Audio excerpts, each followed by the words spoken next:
Hello दोस्तों, हमेशा की तरह एक आज बहुत रोचक और मज़ेदार वीडियो लेकर आया हूँ। आपके फर्स्ट ईयर की ट्रेड थ्योरी के हम एक प्लेलिस्ट में चल रहे हैं जिसमें हम हैंड टूल्स के बारे में जान रहे हैं। और इस समय हम बात कर रहे हैं मार्किंग टूल्स की, जिसमें हमने स्क्राइबर देखा, सरफेस गेज देखा, मार्किंग ब्लॉक देखा, ट्राई स्क्वायर देखा और स्ट्रेट एज देखा। आज जिस हैंड टूल की हम बात कर रहे हैं उनको कहते हैं पंचेस। आपने आमतौर पर किताबों में देखा होगा, पंचेस 3 प्रकार के बताए गए हैं, प्रिक पंच, डॉट पंच और सेंटर पंच। पर पंचेस बहुत तरीके के हैं। इसको समझने के लिए पहले हम एक वर्गीकरण को समझ लेते हैं कि हैंड टूल्स किस किस वर्गीकरण में आते हैं, किस किस कैटेगरी में होते हैं।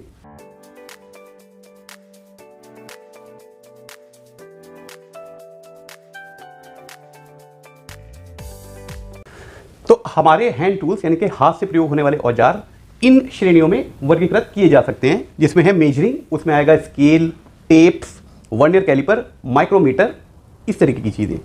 अगली श्रेणी है मार्किंग की, जो हम इस प्लेलिस्ट के इस भाग में हम कर रहे हैं।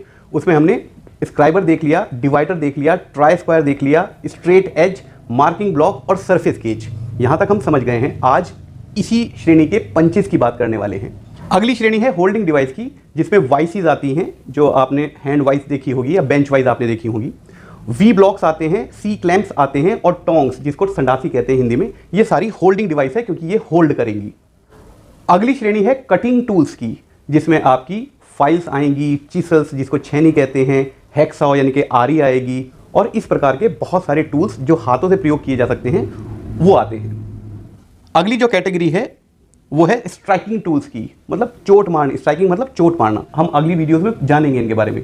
आज सिर्फ इस वर्गीकरण को आपको समझा रहा हूँ और उसका एक मतलब है क्यों समझा रहा हूँ। स्ट्राइकिंग टूल्स में हैमर्स आएंगे, और हैमर्स भी कई प्रकार के होते हैं, ball pin, straight pin, cross pin, mallet और स्लेज। और आखिरी में कुछ टूल्स होते हैं हमारे पास जो असेंबली और फिटिंग के काम आते हैं, जैसे स्पैनर, स्क्रू ड्राइवर, जिसको चाबी पाना या गोटी पाना कहते हैं। ये सारे हम असेंबली टूल्स में पढ़ते हैं। पर इन सब का आज बताने का क्या मतलब है, ये तो शुरू में बता देना चाहिए था। आज जिस हैंड टूल की हम बात कर रहे हैं पंचेस, वो कई इन श्रेणियों में आते हैं। मतलब पंचेस, अब पंचेस का मतलब 2 होते हैं। एक तो पंच होता है मुक्का मारने वाला, वो मतलब नहीं है। एक पंच टूल का नाम है जिसके बारे में आज हम पढ़ने वाले हैं।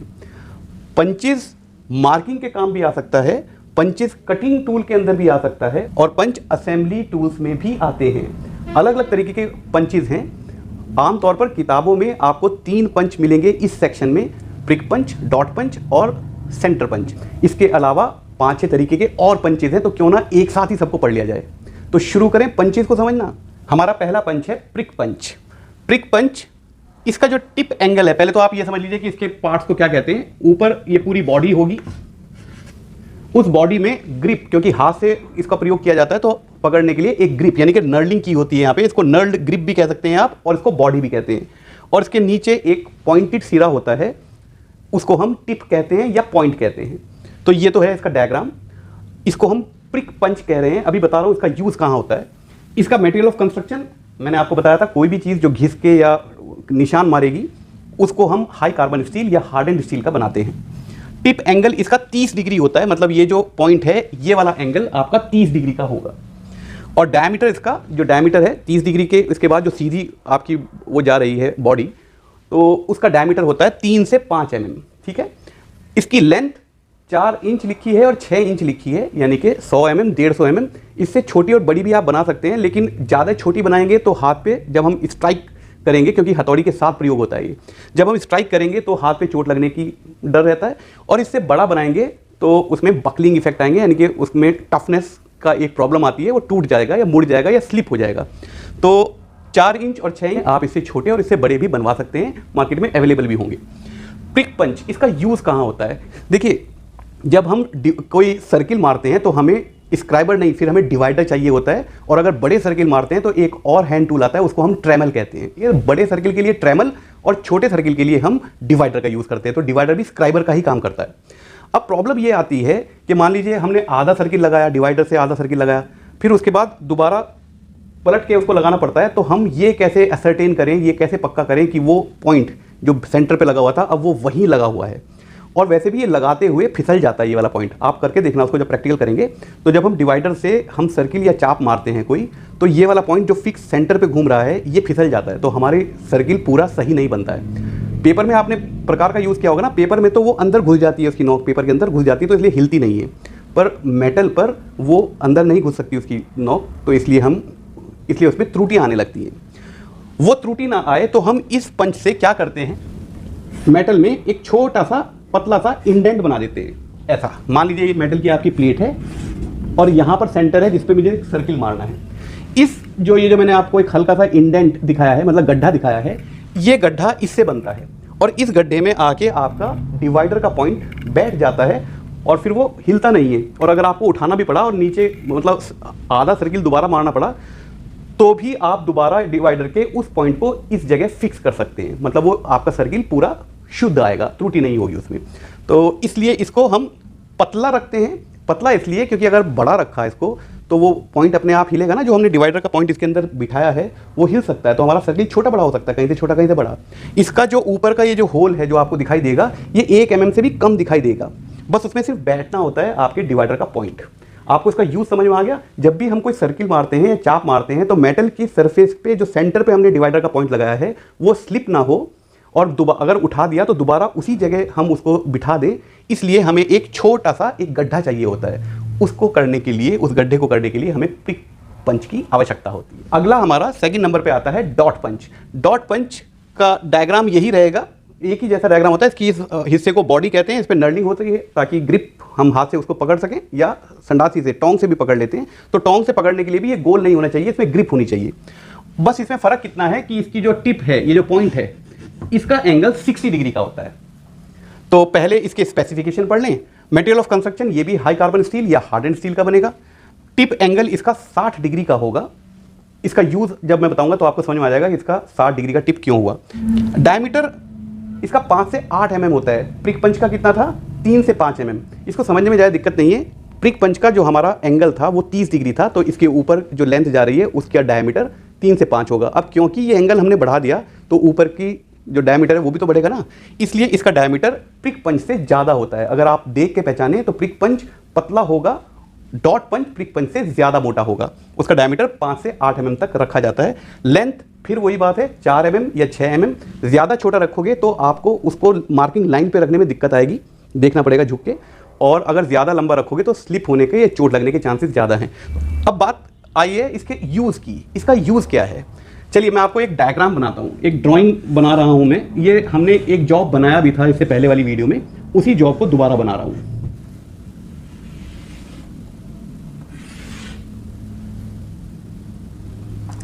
अभी मैं डायमेंशन नहीं लिख रहा हूँ, ये आपका जॉब है। जब हमारे सामने ड्राइंग होती है तो जॉब की आउटलाइन बोल्ड में और सेंटर लाइन हम पतली लाइनों से बनाते हैं, तो ड्राइंग में समझ में आना बहुत आसान होता है।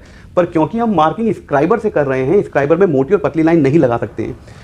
अब प्रॉब्लम यह आएगी, जो इसको काटेगा, मतलब इस पूरी प्लेट में से जो इस जॉब को काटेगा, उसको कैसे बताएं कि यहाँ से नहीं काटना है, ये तो सेंटर लाइन है, हमने मार्किंग के लिए इसको बनाई थी ताकि आधा डिस्टेंस इधर नाप लें, आधा डिस्टेंस इधर नाप लें, आधा ऊपर आधा नीचे। हो सकता है वो इस लाइन पे काटना शुरू कर दें। पहली बात तो ये।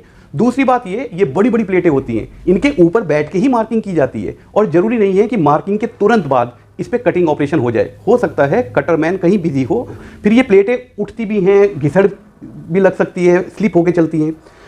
तो ये जो हमने स्क्राइबर से मार्किंग लगाई है, मार्किंग मीडिया के बाद भी हो सकता है वो मिट जाए, कोई चल पड़े उसके ऊपर, हो सकता है वो मिट जाए। तो एक विटनेस मार्क हमें लगाना होता है कटरमैन को, ताकि अगर ये लाइन मिट भी जाए तो भी उसके पास विटनेस, मतलब एक गवाही देते हुए मार्क्स, उनको इंग्लिश में विटनेस मार्क कहते हैं। तब हम क्या करेंगे, यहाँ पर कुछ डॉट, मतलब पंच से डॉट लगाएंगे थोड़ी थोड़ी दूर पे, 3-3 के या 4-4 के सेट पे हम लगा देते हैं, ताकि अगर ये वाली लाइन मिट भी जाए, आपकी जो मार्किंग लाइन आपने लगाई है, ये डॉट उस लाइन पे लगे रहें। अब ये चमकने भी चाहिए, तो प्रिक पंच जितने पतले तो नहीं हो सकते, इनको थोड़ा बड़ा रखा जाता है, इसलिए ये एंगल 60 डिग्री का लगाया जाता है। तो डॉट पंच का एंगल होगा 60 डिग्री, और इसका यूज है विटनेस मार्क्स। विटनेस मतलब गवाही देते हुए, कुछ हमने आइडेंटिफिकेशन, कुछ मार्किंग की हुई है, उस विटनेस मार्क्स को, इसको आप कहीं कहीं किताबों में लिखा होगा कि मार्किंग लाइंस को पक्का करने के लिए। पक्का मतलब अगर ये मिट भी जाएं तो हमारी मार्किंग दोबारा ना करनी पड़े, हमारे पास वो विटनेस मार्क्स हों, इसलिए हम डॉट पंच का प्रयोग करते हैं जिसका एंगल होता है 60 डिग्री। तीसरे नंबर का हमारा पंच है सेंटर पंच। डायग्राम इसका भी वही रहेगा। ऊपर बॉडी जिस पे नर्ल्ड पोर्शन है, इसका जो टिप एंगल है वो 90 डिग्री का होता है। जब इसके यूजेस के बारे में बताऊंगा तो आपको समझ में आ जाएगा कि ये 90 डिग्री का क्यों होगा। तो इसका जो पॉइंट या टिप एंगल है वो 90 डिग्री का है। बाकी इसकी क्लासिफिकेशन देख लेते हैं। मटेरियल ऑफ कंस्ट्रक्शन यानी कि बनाने का धातु, हाई कार्बन स्टील या हार्डेंड स्टील। टिप एंगल इसका 90 डिग्री है और डायमीटर, अब देखिए पहले प्रिक पंच था 3 से 5 mm डायमीटर था, फिर 60 mm हुआ डॉट पंच का तो उसका डायमीटर 5 से 8 हो गया। अब ये 90 डिग्री हो गया है। ये टिप एंगल आपका 90 डिग्री हो गया, ये वाला एंगल। तो 90 डिग्री की वजह से इसका डायमीटर भी बड़ा होना मांग रहा है। इसका डायमीटर 12 से 28 mm, ये अगर आप मार्केट से लेने जाएंगे तो आपको ये अवेलेबल होंगे। इसका लेंथ वही 4 से 6 इंच, सेम रीज़न है। इससे छोटा या बड़ा बनाएंगे तो चोट लगने का अंदेशा होता है, तो हम इसको इस लेंथ में रखते हैं। अब बात करते हैं इसके प्रयोग की।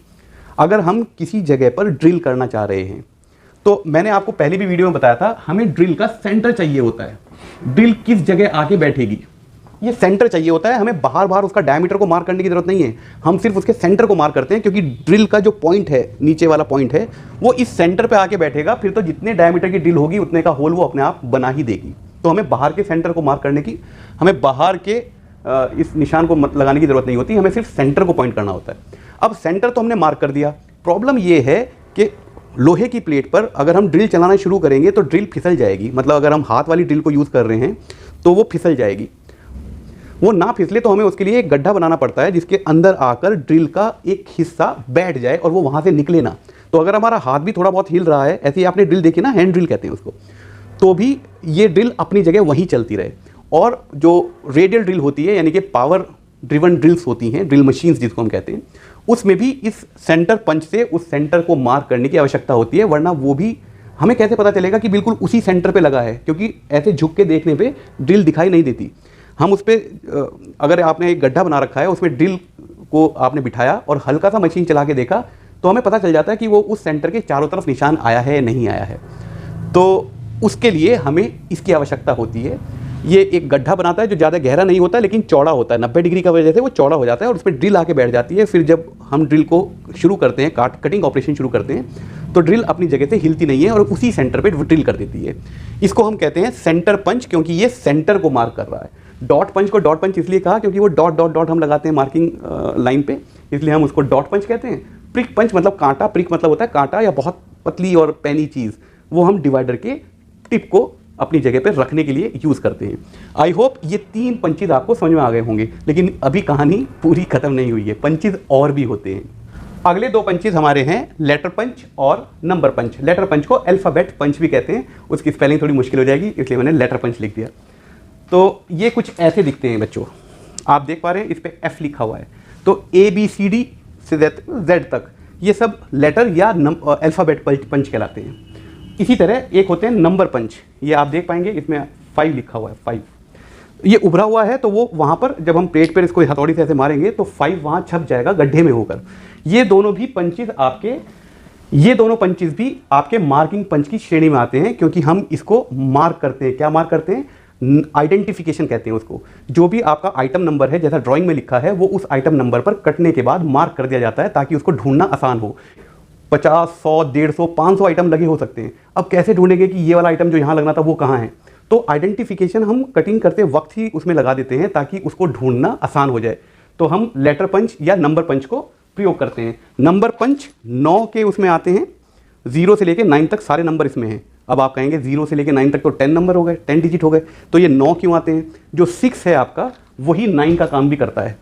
6 तरफ से लिखने में वो 6 दिखाई देगा, और अगर आप इसको उल्टा करके इसको मार्क कर देंगे तो वो 9 दिखाई देगा। तो 9 नंबर पंच में हमारे 10 डिजिट पूरे हो जाते हैं। आप ये हैं वो आपके 9 नंबर पंच।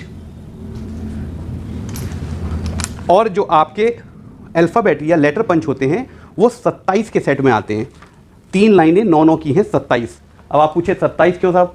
अरे भाई डब्बे को पूरा करना था ना, वरना अगर हम 26 कर देते तो फिर वो एक कैसा बनाते उसको डब्बे को। 26 तो अल्फ़ाबेट हैं आपके, और एक एक्स्ट्रा एंड, ये वाला एंड होता है। ये आइडेंटिफिकेशन आप लोग भी करेंगे जब आपके प्रैक्टिकल होंगे, जो जॉब आप बनाएंगे उसमें आपको अपना रोल नंबर, आपका ट्रेड और हो सकता है आपको अपने इंस्टीट्यूट का नाम लिखना हो, तब हम इन नंबर पंच का प्रयोग करते हैं। ये छोटे भी आते हैं 3 mm से 5 mm और ये आपका 8 mm का नंबर पंच है। तो ये हर साइज में आते हैं, जितना बड़ा जॉब उतना ही बड़ी हम उसमें आइडेंटिफिकेशन कर पाते हैं। तो 4 और 5 पे आपके लेटर और नंबर पंच हैं, ये भी मार्किंग के श्रेणी में आते हैं और इनका मटेरियल ऑफ कंस्ट्रक्शन भी हाई कार्बन स्टील होगा। छठा पंच है हमारा हॉलो पंच। ये हमें छिद्र बनाने में यानी कि होल करने में सहायक है, लेकिन ये आमतौर पर मेटल्स पे प्रयोग नहीं करते। बहुत पतली पतली चादरों में, गेज की चादरों में हो सकता है आप कर दें, लेकिन आमतौर पर फैब्रिक, लेदर या रबर जैसे सॉफ्ट मटेरियल में या प्लास्टिक जैसे सॉफ्ट मटेरियल में हम इनका प्रयोग करते हैं होल करने के लिए। जैसे आपके वो पटा होता है ना, वो 12 का पटा, उसमें जब ऐसे पट्टे को एक दूसरे के ऊपर करके और एक बोल्ट डालते हैं, उस बोल्ट को डालने के जो होल है वो हम हॉलो पंच से कर सकते हैं, क्योंकि वो लेदर का बना होगा आपका पटा। बेल्ट जो 12, अरे ट्रैक्टर चलाते हुए पटा नहीं लगाते आप, उसकी बात कर रहा हूँ। ये ऐसा दिखता है आपको, इसमें यहाँ पर हॉलो होगा और जब हम इसको किसी मटेरियल पे रखकर ऊपर से चोट मारेंगे तो उस मटेरियल में से ये एक होल के साइज का मटेरियल हटा देगा। ये कटिंग टूल में आ रहा है, ये मार्किंग टूल में नहीं आ रहा है, कटिंग टूल में आ रहा है। और इसको यूज़ करने के लिए हमें मार्किंग सेंटर की नहीं करनी पड़ेगी, हमें वो मार्किंग उस होल की करनी पड़ेगी जिस होल पर हम इसको ऐसे बिठा दें और फिर उसके बाद चोट मारकर हम उस ब्लैंक को हटा देते हैं या उस छिद्र वाले पोर्शन को हटा देते हैं। ये है आपका हॉलो पंच। ये मार्किंग की श्रेणी में नहीं आएगा, ये कटिंग हैंड टूल की श्रेणी में आएगा, लेकिन कहते इसको पंच ही हैं, इसलिए मैं इसको यही समझा रहा हूँ। इसका मटेरियल ऑफ कंस्ट्रक्शन यानी कि किस धातु का बना होगा, हाई कार्बन स्टील। और कोई भी आपका मटेरियल है सॉफ्ट है तो बीच में से होल करने के लिए हमें इसकी मार्किंग करनी पड़ेगी, उस होल पर हम इसको बिठाएंगे और हथौड़ी की चोट से उतने बड़े होल को हम उसमें बना देंगे। अगला पंच 7वें नंबर का सॉलिड पंच। ये हॉलो पंच से थोड़ा सा अलग है, क्योंकि उसमें आपने देखा था यहाँ पर खोखला एक जगह थी, ये है आपका हॉलो पंच। ये एक खोखली जगह है और जो इसके अंदर जाएगा, जो मटेरियल आपने काटा है उसको हम यहाँ से निकाल लेते हैं। ये सॉलिड पंच है जो सॉलिड रहेगा आगे से, इसमें कोई टिप नहीं होती, आगे से ये फ्लैट होता है। इसका काम भी रबर, लेदर या फैब्रिक कपड़े में, मोटे मोटे कपड़े भी आते हैं, बड़े मतलब टफ कपड़े भी आते हैं, उनमें छोटे छोटे होल्स रिविट वगैरह के लिए बनाने के लिए हम इनका प्रयोग भी करते हैं। इनको हम क्या कहेंगे, solid punch. Material of construction high carbon steel. Length 4 inch 6 inch, जैसे ये 4 इंच का है, आप 6 इंच का भी मैक्सिमम ले सकते हैं। अब इसी में एक और पंच आता है, वो लगभग ऐसा ही होता है, मैं उसकी ड्राइंग बना रहा हूं आपको। ऊपर उसका जो बॉडी होगी वो किसी भी शेप की हो सकती है, नीचे से वो पतला होता चला जाता है। मतलब ये तो थोड़ा छोटा है आगे वाला पोर्शन, क्योंकि इससे तो हमें सिर्फ होल करना था एक, लेकिन अगर इसको हम लंबा बना दें, उसको हम कहेंगे 8वें नंबर का ड्रिफ्ट पंच। ये जो ड्रिफ्ट पंच है आपका, ये असेंबली में काम आता है। मान लीजिए कोई छोटी सी पिन है, वो अंदर फंसी हुई है, उसको निकालना है, उसको निकालेंगे तभी तो डिस्मेंटल करेंगे उसको, या उसको ठोकना है, तब हम ड्रिफ्ट पंच का प्रयोग करते हैं। उस पिन के नाप का एक सॉलिड पंच जैसा ही होता है, वो थोड़ा लंबा होता है, उसको उस पिन पे रखेंगे, ऊपर से चोट मारेंगे तो नीचे से पिन निकल जाती है हमारी, उसको हम ड्रिफ्ट पंच कहते हैं। उसका एक और प्रयोग होता है, मान लीजिए आपने 2 प्लेट ऊपर नीचे रखी हैं और उसके सारे होल्स को अलाइन करना है, तो ऊपर वाली प्लेट में इसको रख के जब चोट मारते हैं तो नीचे वाले होल में भी वो उसको अलाइन कर देता है, मतलब दोनों होल को एक के नीचे एक ले आता है। अगर दाएं बाएं हो रहे हो ऊपर नीचे के होल्स, तो ऊपर वाले होल्स में जब हम इसको ऐसे ठोकते हैं तो नीचे वाली प्लेट अपने आप या ऊपर वाली प्लेट सरक के उस होल को सेंटर में ला देती है। ये हैं आपके सारे पंचेस। इस वीडियो से रिलेटेड अगर आपका कोई सवाल हो तो आप इसके कमेंट बॉक्स में लिखें, मुझे खुशी होगी आपके प्रश्नों के उत्तर देने में। अगली वीडियो में फिर एक रोचक और ज्ञानवर्धक जानकारियों के साथ आपके सामने उपस्थित होऊंगा। तब तक आप लोग अपना ध्यान रखें, खुश रहें, स्वस्थ रहें। Good bye.